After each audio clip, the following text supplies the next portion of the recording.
नमस्ते।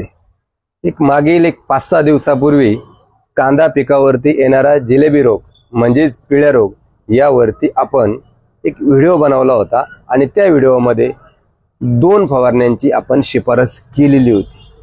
आता त्या फवारणीच्या व्यतिरिक्त आपण मागील 7-8 दिवसापासून एक फवारणी शेतकरी बांधवांकडून मोठ्या प्रमाणात खरेदी करताना त्या औषधाची मागणी होताना आपण मोठ्या प्रमाणात बघत आहोत।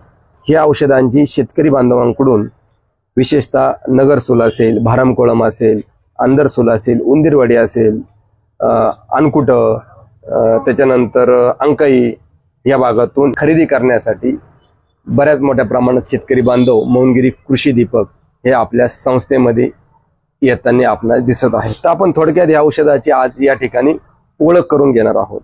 तर या ठिकाणी पहिले प्रथम हे जे औषध ठेवलेलं आहे हे आहे कॅल्विन। या कॅल्विन औषधामध्ये कॅल्शियम ट्रायहायड्रोजन फॉस्फेट 22% WW असा हा घटक आहे आणि याचं जे प्रमाण आहे हे प्रमाण आपण देतो 200 लिटर पाण्यासाठी 750 ml प्रति एकर, म्हणजे 200 लिटर पाण्यासाठी 750 ml। तदनंतर एक क्वांटिडॉर नावाचं एक कीटकनाशक आपण या ठिकाणी शिफारस करतो आणि क्वांटिडॉर नावाचं कीटकनाशक आपण या ठिकाणी देतो।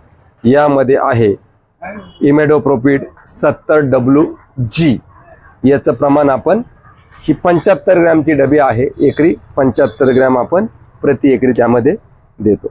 तदनंतर जे बुरशीनाशक आपण या ठिकाणी देतो ते आहे आदामाचं शमीर। आता ह्या शमीर मध्ये टेबिकोनाझॉल 6.7% आणि कॅप्टन 26.9% WCS फॉर्म्युलेशन मध्ये यामध्ये आहे आणि हे देतो आपण प्रति एकरी, म्हणजे 200 लिटर पाण्यासाठी अर्धा लिटर। त्याच्या जोडीला आपण घेत आहोत जगवार।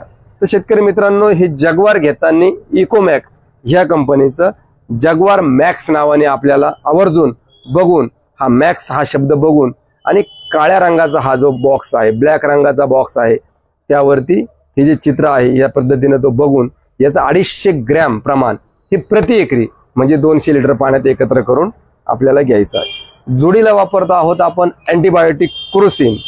याच्याऐवजी हे जर आपल्याला मिळालं नाही तर स्ट्रेप्टोसायक्लिन सुद्धा आपण याऐवजी वापरू शकता। तर ह्या 4 पुड्या आपल्याला घ्यायच्या आहे। तर निश्चितच बरेचसे शेतकरी ज्या शेतकऱ्यांना आपण 8 दिवसापूर्वी, 10 दिवसापूर्वी, 15 दिवसापूर्वी हे जी 5 औषधं टेबलवरती ठेवलेले आहे याची फवारणी ज्या शेतकऱ्यांना दिलेली होती त्यांना त्याचे चांगले परिणाम म्हणजे चांगले रिझल्ट मिळाले।